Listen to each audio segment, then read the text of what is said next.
बड़बोला संजय राउत देवेंद्र फडणवीस के लिए देवा भाव लिखने वाले पत्रकारों को अपमानित करने लगा। शिवसेना को लोग कहते हैं कि शव सेना बना दिया गया। इस आदमी ने पूरे शिवसेना को शव सेना बना दिया। तो ये उद्धव ठाकरे की पार्टी से जो लोग जीत के आए हैं, उन्हें इस बात का एहसास हो गया है वो सनातनी वोट से, वो हिंदुओं के वोट से जीत कर नहीं आए। संजय राउत ने झाड़ पे चढ़ाया, उद्धव ठाकरे झाड़ पर चढ़ गए। लेकिन देवेंद्र फडणवीस इतने कमजोर, इतने हल्के नेता नहीं है। What's up, guys? James Lafferty here. नमस्कार, कैसे हैं आप? एक कहावत है कि राजनीति में कोई किसी का स्थायी दोस्त नहीं होता, स्थायी दुश्मन नहीं होता। ये बात तो सच है, लेकिन क्या राजनीति में रंग ऐसे भी बदलते हैं क्या, जैसा महाराष्ट्र में बदल रहा है? खुद को मराठा और ना जाने क्या क्या अहंग पालने वाले शरद पवार और ठाकरे, ये दोनों घुटने पर आ गए हैं देवेंद्र फडणवीस के लिए। महीना भर के अंदर ऐसा भी होता है क्या? ऐसा क्या हुआ कि इतनी अकड़ रखने वाला उद्धव ठाकरे देवेंद्र फडणवीस के घर जाकर पुष्प गुच्छ लेकर गिड़गिड़ाने लगे? देवेंद्र फडणवीस तो छोड़िए, शरद पवार अपनी बिटिया को भेजे और शरद पवार ने की बेटी सुप्रिया सुले ने भी देवा भाव की जमकर चापलूसी करनी शुरू कर दी। जिस देवा भाव, महाराष्ट्र में देवेंद्र फडणवीस को लोग प्यार से देवा भाव कहते हैं। कुछ अखबारों ने जब देवा भाव छापा पिछले दिनों, तो संजय राउत और उद्धव ठाकरे ने तो देवेंद्र फडणवीस को गाली दे दे करके पता नहीं क्या क्या नहीं कहा। बड़बोला संजय राउत ने तो कहा इससे अच्छा है चाट लेते। बड़बोला संजय राउत देवेंद्र फडणवीस के लिए देवा भाव लिखने वाले पत्रकारों को अपमानित करने लगा। और आज वही संजय राउत घुटने के बल आकर के खुद उसने सामना में देवा भाव लिखा। सामना मैगजीन में उसी संजय राउत ने लिखा देवा भाव। अब सोचिए, अभिनंदन, ऐसी चापलूसी। खबर ये आई थी कि अभी 2 दिन पहले ही तो कंबल कुटाई हुई थी नोटी की। तो नोटी की कंबल कुटाई के बाद ये उम्मीद की जा रही थी कम से कम नोटी तो अपनी इज्जत बचा लेगा, लेकिन जलालत की तो सीमा ही नहीं रही। कम से कम नोटी तो इतना नीचे नहीं गिरता। अब सोचिए, सामना ने लिखा देवा भाव, अभिनंदन, ये सामना है, और इस सामना में जो मराठी सामना है उसने देवा भाव अभिनंदन छापा है। तो पूरी चर्चा होने लगी कि जिस सामना में इतना जहर उगला गया, उस सामना ने एकाएक देवा भाव क्यों कहना शुरू कर दिया? ऐसा क्या कर लिया महीने भर के अंदर? देवेंद्र फडणवीस ने ऐसा क्या कर दिया कि वो देवा भाव बन गए? इसी देवा भाव शब्द से जबरदस्त आपत्ति थी उद्धव ठाकरे की। उद्धव ठाकरे ने जबरा अपमानित किया था, और ये बड़बोला संजय राउत भी। लेकिन सुना कि कंबल चढ़ा है, तो कंबल कुटाई के बाद अब जरा इस आदमी के बयान को भी सुन लीजिए। मुझे लगता है इसको सुनना बहुत जरूरी है। इस बड़बोले को सुनिए। राजनीति में इस बड़बोलेपन के क्या मायने होते हैं। कभी बेसुरे हो जाते हैं, लेकिन संगीत यहाँ हमेशा रहता है। और हमारे राजनीति में भी सुर और ताल हमेशा रहा महाराष्ट्र। बात है कि देवेंद्र फडणवीस को उनका जो हमने आज अभिनंदन किया है, सराहना की, क्यों किया? एक अच्छा काम किया है सरकार ने। जरूर हम अपोजिशन में बैठे हैं, लेकिन हमारी महाराष्ट्र से नाता है, राज्य हमारा है। और इस राज्य में गढ़चिरौली जैसे जिले में जो नक्सलवाद है, वो नक्सलवादी अगर आत्मसमर्पण करते हैं और संविधान का मार्ग अपनाते हैं मुख्यमंत्री के सामने, तो उनका हम स्वागत करेंगे। दूसरी बात ऐसी है, गढ़चिरौली में जो बेरोजगारी है, गरीबी है, वो दूर करके वहाँ देवेंद्र फडणवीस स्टील सिटी बनाना चाहते हैं, पोलाद सिटी। जमशेदपुर में जो पोला सिटी है उस तरह से, तो उससे महाराष्ट्र की जो प्रतिष्ठा है वो बढ़ेगी, लोगों को रोजगार मिलेगा, लोगों को काम मिलेगा, तो उसका स्वागत तो करना चाहिए। उसके पहले वाले जो गार्डन मिनिस्टर थे गढ़चिरौली में, वो भी ये कर सकते थे ना, उन्हें तो सिर्फ नाटक किया। वहाँ की जो माइनिंग की जो बड़े बड़े उद्योग है उनसे फिरौती वसूल की, पैसा जमा किया, अपने एजेंट वहाँ अपॉइंट किए पैसा जमा करने के लिए, तो नक्सलवाद बढ़ गया, ज़्यादा ही बढ़ गया। अगर राज्य के मुख्यमंत्री ने कंट्रोल लिया है गढ़चिरौली का, तो जरूर हम उनका स्वागत करेंगे। लेकिन राउत साहब, जो शिवसेना बीजेपी के बीच निर्माण हुई कटुता को मिटाने का ये प्रयास हो रहा है क्या? क्योंकि देखिए, हमारे भी राजनीतिक मुलाकात की थी और शुभकामनाएं दी थी फडणवीस जी को मुख्यमंत्री बनने के बाद, और अब ये सामना मुखपत्र में उनकी सराहना हो सामना रही है। एक अखबार है, शिवसेना का मुखपत्र जरूर है, लेकिन सामना की एक परंपरा रही है, चाहे घोर विरोधी हो, उसने देश के लिए और राज्य के लिए और समाज के लिए अगर कोई अच्छा काम किया है तो जरूर सामना उसकी सराहना करता है, उसका अभिनंदन करता है। अब इस आदमी के बॉडी लैंग्वेज, इसके भाव और शब्द को समझिए। थूक कर चाटने का जो मुहावरा है वो भी बौना पड़ गया है इस आदमी के सामने में। अब 2 दिन पहले ही तो एक खबर आई कि महाराष्ट्र से कि भाई कंबल कुटाई हुई है, इसने शिवसेना को बर्बाद कर दिया, इसके बरबोलेपन से इसे मुक्त कराया जाए। शिवसेना को लोग कहते हैं कि शव सेना बना दिया गया। इस आदमी ने पूरे शिवसेना को शव सेना बना दिया। अब जब इसने शव सेना बना दिया तो उसके बाद भी अकड़ थी, लेकिन ये अकड़ इतनी ढीली क्यों पड़ गई इतनी जल्दी? ऐसा क्या हो गया कि उद्धव ठाकरे गए, देवेंद्र फडणवीस के घर पे जाकर के मिले आमतौर पे? ये ठाकरे परिवार का सुप्रीमो किसी के घर वर नहीं जाता। इसे वैसे आदत लग गई है, सोनिया गांधी के दरबारी बनने की भी आदत लग गई थी।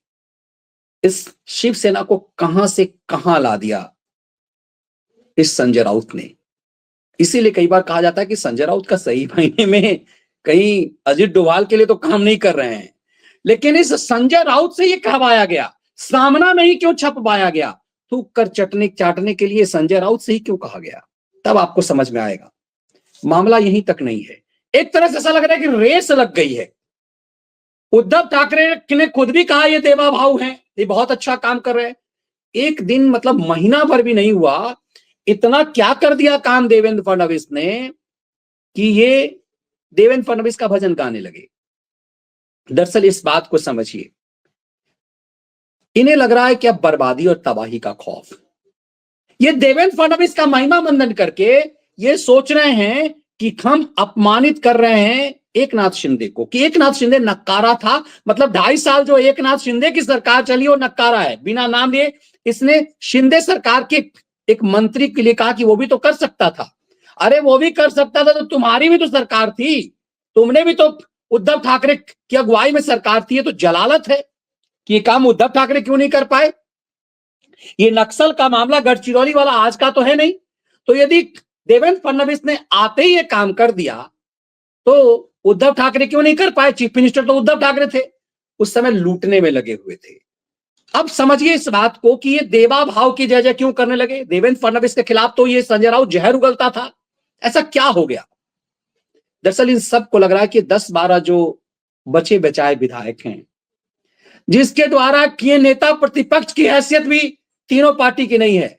अब कांग्रेस तो 3 में न 13 में, कांग्रेस का तो कुछ हो नहीं सकता, वजूद खत्म हो रहा है इनका। कांग्रेस का तो इसमें भला ही है भाई, तुष्टीकरण के जितने लाचार होंगे घुटने के बल आएंगे, तुष्टीकरण का वोट कांग्रेस का हो जाएगा। इनका क्या होगा? दरअसल सबसे ज्यादा भय जो है वो खौफ उद्धव ठाकरे को है।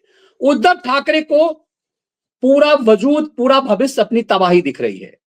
ये जो बाकी के 10 एमएलए हैं ये भी इनके बस में नहीं रहेंगे, ये भी भाग जाएंगे। और कब भाग जाएंगे इसका कोई समय नहीं, क्योंकि इन सबको पता चल गया कि असली शिवसेना तो एकनाथ शिंदे का हो गया। ऐसे भी वो एकनाथ शिंदे के बदले हो सकता है वो बीजेपी में भाग जाएं, क्योंकि वो भाई शिव सैनिक हैं तो जिहादी तो होंगे नहीं, लेकिन उन्हें यह पता है कि यदि वो 10-12 जो जीत करके आए हैं वो भी शिवसेना में सिर्फ इसलिए क्योंकि तुष्टीकरण के वोट ने उनको वोट दिया, क्योंकि जहां से वो खड़े थे वहां जो कांग्रेस का वोटर था, जो एनसीपी का वोटर था, जो घोर भाजपा विरोधी रहा है, उसके पास कोई विकल्प नहीं था, क्योंकि वहां उद्धव ठाकरे की शिवसेना थी। तो ये उद्धव ठाकरे की पार्टी से जो लोग जीत के आए हैं उन्हें इस बात का एहसास हो गया है कि वो सनातनी वोट से, वो हिंदुओं के वोट से जीत कर नहीं आए हैं, वो जिहादी उन्मादी वोट से जीत कर आए हैं, वो ऐसे वोट से जीत कर आए हैं जो हर हालत में भाजपा विरोध में कांग्रेस को देना था या एनसीपी को देना था। तो इन्हें पता चल गया, इसका मतलब इनका वजूद खत्म हो गया है और सामने जो बीएमसी का चुनाव होना है वो बीएमसी के चुनाव इन्हें बर्बादी दिख रही है। ये जो शिवसेना का जो भय है, ये सामना में जो थूक कर चाटा गया है, ये देवा भाव जो एकाएक हो गए, जो महिमा मंडन हुआ है, कंबल कुटाई के बाद जो ये घुटने के बल आए हैं ये नौटी भाई, ये सब इसलिए कि आने वाले समय में जो बीएमसी का चुनाव है, मतलब विधानसभा से तो खत्म हो गए, बस लोक लाज बीएमसी में बच जाए। तो क्या एकनाथ शिंदे और मोदी बीएमसी में इनकी बर्बादी को रोक पाएंगे क्या? दरअसल ये पूरा खौफ जो है उद्धव ठाकरे की वो बीएमसी के लिए दिख रही है, क्योंकि शिवसेना की गुंडई जो अब तक चलती रही है, जो मुंबई पर जो शिवसेना का प्रभाव जो रहा है दशकों से, वो बीएमसी से शुरुआत हुआ। वो बाला साहब ठाकरे का जो प्रभाव है वो बीएमसी से हुआ, अब विधानसभा से तो गया ही, बीएमसी से भी खात्मा होगा। लोकसभा में अभी भी मौजूद है, और जो ही ये बीएमसी से खत्म होगा तो लोकसभा के जितने सांसद हैं वो भाग करके या तो एकनाथ शिंदे के शरण में आ जाएंगे या भाजपा के शरण में आ जाएंगे। वो पूरी की पूरी पार्टी जो है पूरी खत्म हो जाएगी। ये खौफ बीएमसी का है, वरना एक नक्सल प्रभावित, मतलब इतना अभी 1 महीना भी नहीं हुआ देवेंद्र फडणवीस को आए हुए और ये देवेंद्र फडणवीस देवाभाव हो गए। ये औकात, ये बर्बादी दिख रही है, ये तबाही जो दिख रही है, यह भी इन्हें समझ में आ रहा है कि दरअसल इस पूरे प्रकरण में यदि सबसे ज्यादा किसी की बर्बादी हुई है, जिसका वजूद पूरी तरह से संकट में पड़ चुका है, वो सिर्फ और सिर्फ उद्धव ठाकरे हैं। और उद्धव ठाकरे ने एक ऐसे जोकर को चाणक्य समझ लिया, जो जोकर था, जो मस्करा था, उससे ज्यादा उसकी हैसियत नहीं थी, उस मस्करे को चाणक्य समझ लिया। चापलूसी का नशा इस कदर उद्धव ठाकरे पर भारी हुआ कि एक मस्करा, एक जोकर इनकी नजर में चाणक्य बन गया। और जब जोकर को आपने चाणक्य बना दिया तो आपकी बर्बादी होनी थी, और बर्बादी उद्धव ठाकरे की हो गई। उद्धव ठाकरे इस बर्बादी से निकल नहीं पाएंगे। उद्धव ठाकरे को लग रहा है कि कम से कम मोदी और शाह उन्हें बीएमसी की हैसियत में रहने दें, कम से कम देवेंद्र फडणवीस उन्हें बीएमसी तक रहने दें, ताकि वसूली का धंधा चल सके। लेकिन नौटी का तो जो हाल होना है वो होना है। इन सबने मैसेज दिया कि हमने नौटी की कंबल कुटाई कर दी है। ये आवारा यही था, यही बदमाश था, जिसकी वजह से एक होता ना कि अब खलनायक बना देना इसे। अब उद्धव ठाकरे और उनके बेटे जो हैं वो मिल करके नौटी को खलनायक बना देंगे, क्योंकि पूरे शिव सैनिकों ने माना है कि इस नौटी की वजह से ही ये गति हुई है शिव सैनिकों की। और वे सब के सब मान रहे हैं कि हमें किसी भी हालत में भाजपा के साथ गठबंधन हो जाए। उद्धव ठाकरे की पूरी जद्दोजहद इस बात को लेकर के है कि देवेंद्र फडणवीस किसी न किसी तरीके से उन्हें भाजपा के साथ जोड़ लें, उन्हें बर्बाद होने से बचा लें। इतना आसान तो है नहीं, क्योंकि देवेंद्र फडणवीस का ऐसा रिएक्शन नहीं हुआ है। वो चापलूसी में उस तरह से नहीं पिघल गए जैसे उद्धव ठाकरे पिघल गए चापलूसी में। संजय राउत ने झाड़ पे चढ़ाया, उद्धव ठाकरे झाड़ पर चढ़ गए। लेकिन देवेंद्र फडणवीस इतने कमजोर, इतने हल्के नेता नहीं है, इसीलिए देवेंद्र फडणवीस ने इनके इस चापलूसी पर, इनके देवा भाव पर कोई रिएक्शन नहीं दिया, और ये सब लगे चापलूसी करने। तो मामला सिर्फ उद्धव ठाकरे तक नहीं है। कमाल की बात यह है कि चापलूसी के नशे में तो शरद पवार की बेटी भी आ गई। शरद की पवार की बेटी भी, जो अपने बड़े भाई की इज्जत नहीं करती थी, वो सुप्रिया सूले भी बोली कि ये देवा भाव है। सामना में के फडणवीस के तारीफ के बाद सुप्रिया सूले ने भी मुख्यमंत्री की बड़ाई की, बोली सीएम दिख रहे हैं काफी एक्टिव हैं। ये सुप्रिया सूले ने कहा है। महाराष्ट्र में अजब लोग कह रहे कि महाराष्ट्र में तो गजब की राजनीति। आज पुणे में मीडिया से बात करते शरद पवार की बेटी ने और एनसीपी एससी सांसद सुप्रिया सूले ने मुख्यमंत्री के एक्टिव मोड की तारीफ की, और इसे राजनीतिक पंडित कुछ और ही समझ रहे हैं। सरकार को बहुत बड़ा मैंडेट मिला है। अब ये कल तक तो मान नहीं रहे थे, अब सोचिए, ये कल तक तो ये कह रहे थे ईवीएम है, कल तक ये सब कह रहे थे ईवीएम है, ये विधानसभा की शपथ भी नहीं ले रहे थे। और किनके जो इकोसिस्टम के चंपू हैं, जो चंपू चिरकुट हैं, वो कह रहा वाह वाह वाह शपथ नहीं ले रहे हैं। ये शपथ नहीं ले रहे थे, शनिवार को शपथ नहीं लेने का ढोंग किया, रविवार को आकर के शपथ ले लिया। और ये जो लोग जो शपथ नहीं ले रहे थे, जो कह रहे थे कि ये देवेंद्र फडणवीस की जीत नहीं हुई है, ये देवेंद्र फडणवीस जीता होता नहीं है, ये तो बस ईवीएम का खेल है। अब कह रहे हैं कि प्रचंड बहुमत से, ये विरोधी कह रहे हैं कि प्रचंड बहुमत, सुप्रिया सुले कह रही है प्रचंड बहुमत मिला है। कल्पना कीजिए, सुप्रिया सुले कह रही है प्रचंड बहुमत का है, मुख्यमंत्री तो एक्टिवली काम कर ही रहे हैं। आगे का मुझे आश्चर्य, कितने बड़े मैंडेट के बाद सरकार ने एक्शन मोड की अपेक्षा जनता को थी, क्यों जनता ने इन्हें भर भर कर वोट दिया है। सिर्फ माननीय मुख्यमंत्री एक्शन मोड में दिख रहे हैं, मुख्यमंत्री को छोड़ दें तो और कोई भी मुझे इस सरकार में एक्शन मोड में दिखाई नहीं दे रहा है। मेरी 2025 में अपेक्षा है कि मुख्यमंत्री एक्टिवली काम कर रहे हैं, लेकिन उनकी टीम में भी काम कर रहे हैं, क्योंकि जनता ने उन सबको वोट दिया है। अब जरा चापलूसी के लेवल को देखिए। आता ये सुप्रिया सुले कह रही कि इतना प्रचंड, इतना बड़ा मैंडेट मिला है, फिर भी बाकी लोग काम नहीं कर रहे हैं। ये सब प्रहार कर रहे हैं अपने अपने गुट से गए हुए। जैसे एकनाथ शिंदे को बिना नाम लिए हुए नौटी ने एकनाथ शिंदे को कटघरे में खड़ा किया, एकनाथ शिंदे की पूरी टीम को, अपने ही पुराने शिव सैनिकों को कटाक्ष किया। और ये सुप्रिया सुले भी जो कमेंट्स कर रही है, वो एनसीपी के टीम पे कमेंट्स कर रही है कि सिर्फ मुख्यमंत्री काम कर रहे हैं, बाकी लोग नकारे हैं। मतलब अपने भाई को नकारा कह रही है, वो पूर्व सीएम को नकारा कर रही है। अब सामना ने, बता दें, सामना ने लिखा है कि शिवसेना को यकीन है कि देवेंद्र फडणवीस गढ़चिरौली में कुछ नया करेंगे। आगे कहा कि गढ़चिरौली में गरीब के कारण ही गरीबी के कारण नक्सलवाद बढ़ा। पढ़ लिख कर पकौड़े तलने के बजाय हाथों में बंदूक लेकर आतंक मचाने, दहशत बनाने की ओर युवाओं का झुकाव बढ़ा। इस लड़ाई में सिर्फ और सिर्फ खून बहा, कई पुलिस वाले भी मारे गए और बच्चे भी। अब अगर मुख्यमंत्री गढ़चिरौली की इस तस्वीर को बदलने का फैसला लेते हैं तो हम उन्हें बधाई देते हैं। अब ऐसा क्या कर दिया, इतना बड़ा भी तो नहीं कर दिया भाई। ये तो काम करने की प्रक्रिया है जिस देवेंद्र फडणवीस ने एक कदम आगे बढ़ाया। अब शिवसेना के साथ साथ शरद पवार भी चापलूसी में क्यों उतरे? अब जरा देखिए, दरअसल दोनों का वजूद संकट है। ये दोनों किसी तरह से दहाई अंक छू पाए हैं एमएलए में। 288 विधानसभा की वाली विधानसभा में ये किसी तरह से दहाई को छू पाए, 10 के आसपास लटक गए। नेता प्रतिपक्ष बनने के लिए जो 30 सीट चाहिए थी, कम से कम 29 सीट चाहिए थी, वो तीनों में से किसी को भी नहीं मिला। 29 से दूर दूर तक वास्ता नहीं रहा। और 10 के आसपास ये शिवसेना और शरद पवार की पार्टी, उद्धव ठाकरे और शरद पवार की पार्टी लटक गई, जो अपने आप को चाणक्य कहते थे, महाराष्ट्र के चाणक्य। ये इनके खलिहर गैंग के लोग कह रहे थे शरद पवार तो चाणक्य हैं, और महाराष्ट्र में तो महाराष्ट्र बनाम गुजरात होगा और पूरा कोई हिंदुत्व का वहां पे कुछ चलेगा नहीं। अब शरद पवार की बेचैनी को जरा समझिए। आप उद्धव ठाकरे की बेचैनी को तो समझ गए कि पूरी बर्बादी हो रही है। शरद पवार को लग रहा है कि उनकी उम्र तो कम है, अब उनकी जिंदगी का आखिरी बेला चल रहा है। 85 पार हो चुके हुए शरद पवार जीवन की आखिरी क्षण गिन रहे हैं, राजनीति में अपनी बेटी का करियर बनाना चाह रहे हैं, और यह भी चाह रहे हैं कि उनके पाप की सजा उनकी बेटी को ना मिले, उनकी बेटी को जेल ना जाना पड़ जाए, और पूरी पार्टी जो है कहीं गबन ना कर लिया जाए। इसीलिए उन्होंने अजित पवार को अपने घर बुलाया। अजित पवार शरद पवार से मिलने गए, न्यू ईयर का केक काटा, और बटोगे तो कटोगे उस पर लिखा हुआ था ये पूरा। तो अब जाकर के शरद पवार भतीजे को क्यों बुला रहे हैं? ये खौफ दिख रहा है कि बेईमानी जो अतीत में इस कदर किया गया है, इन सबको लग रहा है कि मोदी छोड़ेगा नहीं। शरद पवार भारतीय राजनीति के वो शख्स हैं जिनका उतना सम्मान किसी ने नहीं किया जितना नरेंद्र मोदी ने किया। नरेंद्र मोदी के दौर में उन्हें बेस्ट सांसद का अवार्ड मिल गया, उन्हें पद्म विभूषण मिल गया।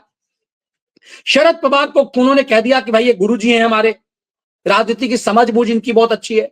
शरद पवार को जितना अपमान मिला कांग्रेस में, उसके बदले नरेंद्र मोदी के दौर में उन्हें सम्मान मिला, उनके उम्र के कारण, उनकी राजनीतिक अनुभव के कारण। लेकिन शरद पवार के ऊपर जितने गंभीर आरोप हैं, आमतौर पर हमारे यहां कई बार ये बैकफायर कर जाता है, क्योंकि शरद पवार ने अपने आप को, मीडिया ने उन्हें एक ऐसा चेहरा चाणक्य बना रखा है कि बैक बाउंस, वरना शरद पवार जैसे लोगों पे बहुत पहले कार्रवाई होती और जेल होती। लेकिन जेल, मेरा व्यक्तिगत, मैं हमेशा कहता हूं, इस देश की राजनीति में जेल समाधान नहीं है, ऐसे ऐसे नेताओं की राजनीतिक बर्बादी का समाधान है। मैं बार बार इशारा करता हूं, लालू प्रसाद यादव 5 मामले में सजायाफ्ता अपराधी है, और इस देश का कानून, इस देश की अदालतों का रुख देखिए कि लालू प्रसाद यादव छुट्टा घूम रहा है। शरद पवार को यदि सजा हो जाएगी तो क्या फर्क पड़ जाएगा, सोनिया गांधी को सजा हो जाएगी तो क्या फर्क पड़ेगा। इनका पॉलिटिकली बर्बादी और इनकी कंगाली जरूरी है। जिस तरह से शरद पवार के आंख से पैसे निकाले गए, जिस तरह से लालू प्रसाद यादव के आंख से पैसे निकाले गए, और यकीन मानिए अभी तो चारा चोरी वाले मामले में सजायाफ्ता अपराधी अकेले हैं लालू। आने वाले 6 महीने में जो चार्जेस फ्रेम होकर के जो सजा होनी है दिल्ली की स्पेशल कोर्ट में, वो लालू प्रसाद यादव के पूरे खुनबे की तबाही वाला फैसला है, जिसमें वोट नौकरी के बदले जमीन घोटाला जो किया गया है, जो जमीन छीनी गई है गरीब लोगों से, उस मामले में अंतिम फैसला अदालत का आना है। तो इसीलिए जो लोग कहते हैं कि शरद पवार को सजा क्यों नहीं, शरद पवार को इस 85 साल की उम्र में सजा कितनी हो पाएगी और क्या हो पाएगा। लालू यादव को होकर के क्या हो गया, इस देश की कानून व्यवस्था ऐसी है कि आधी सजा भी नहीं पाया। लालू यादव आगे चैलेंज भी नहीं कर रहे इस पूरे मामले को, क्योंकि उन्हें पता है कि उनकी पूरी जिंदगी घिस जाएगी, उस जेल से मुक्ति नहीं मिल पाएगी। और वो लालू जो एक 5 मामले में सजायाफ्ता अपराधी है, वो पॉलिटिकल बरबोलापन करते हैं और टेलीविजन चैनलों पे उनकी बाइट चलती है। लेकिन उन सब से अलग ये देवा भाव का मामला जो है, वो राजनीति को एक नई दिशा दे रहा है। ये बता रहा है कि मोदी ने इन सब को घुटने के बल लाकर रेंगने को लाचार कर दिया है। ये देवा भाव की चापलूसी नहीं कर रहे हैं, ये नरेंद्र मोदी की जय जयकार कर रहे हैं। और दोनों को समझिए, चाहे वो संजय राउत हो, चाहे वो शरद पवार की बेटी हो, इन दोनों ने देवा भाव की तारीफ तो की, लेकिन उन्हीं के पूरे मंत्रिमंडल की का अपमान किया। ये नक्कारे हैं। जिस तरह से कांग्रेसी एक समय में कहते थे ना कि अटल जी बहुत अच्छे हैं लेकिन भाजपा बहुत बुरी है, तो देवा भाव बहुत अच्छे हैं लेकिन बाकी के लोग बहुत खराब हैं। ये बताता है कि इनकी दुर्गति कैसी हो गई है। ये बताता है कि बीएमसी में इन सब की क्या गत होनी है। ये बताता है कि आने वाले दिनों में इनके बाकी बचे नेता कहां जाएंगे। इसीलिए इस पूरे मामले को समझिए। ये राजनीति जो महाराष्ट्र की राजनीति है, वो कमाल तरफ जा रहा, इसका इंपैक्ट दिल्ली में पड़ना है। इसीलिए हमने लगातार एक मुहिम बनाया कि महाराष्ट्र देश की आर्थिक राजधानी है, यहां देश विरोधी तत्व के कब्जे से महाराष्ट्र को बचाने की जरूरत है। महाराष्ट्र के पास मुंबई है जो देश की आर्थिक राजधानी है। यदि देश की आर्थिक राजधानी पर माफियाओं का कब्जा होगा, यदि देश की आर्थिक राजधानी पर इकोसिस्टम के खलियर खैराती का एजेंडा चलता तो क्या होता। इसीलिए बारी दिल्ली की है और महाराष्ट्र में ये छटपटाहट दिल्ली के लिए एक सुकून दे रहा है। आने वाले दिनों में बहुत दिलचस्प होगा ये लड़ाई। सोचिए, ये कल तक जो लोग कह रहे थे कि ईवीएम ने ऐसे कर दिया वैसे कर दिया, जो कल तक कह रहे थे हम विधानसभा की शपथ नहीं लेंगे क्योंकि ये मैंडेट जो है वो अपराधी है, ये मैंडेट जो छीना गया, ये लूटा गया मैंडेट है, वो कह रहे जनता ने प्रचंड बहुमत दिया है। ये जवाब है इनके नक्कारेपन को। दरअसल इन सबको अब अपनी बर्बादी, राजनीतिक तबाही दिख रही है और इस राजनीतिक तबाही में ये दरअसल देवेंद्र फडणवीस के सामने नहीं गिरगिरा रहे हैं, ये मोदी और शाह के सामने गिरगिरा रहे हैं कि हमारी दुर्गति बीएमसी में मत करना, हमें पूरी तरह से बर्बाद मत करना, लंगड़े लूल्हे अपाहिज बना करके ही रखना। ये दरअसल लंगड़े लूल्हे और अपाहिज बनकर रहना चाहते हैं और इन्हें इस गत में भी नहीं रहने देने की जरूरत है। क्योंकि आपने फिल्मों में कई खलनायकों को देखा होगा, वो खलनायक लंगड़ा होने का नाटक तो करते हैं लेकिन बाद में वो पलट कर कैसे प्रहार करते हैं। तो ऐसे खलनायकों से भी देश को बचाए जाने की जरूरत है। देवा भाव की जय जय महाराष्ट्र में हो रही है तो इसका मतलब सिर्फ देवा भाव की नहीं, उनकी पूरी टीम की हो रही है। और ये महाराष्ट्र की जनता की ताकत है कि उन्होंने इस देश को बचा लिया है।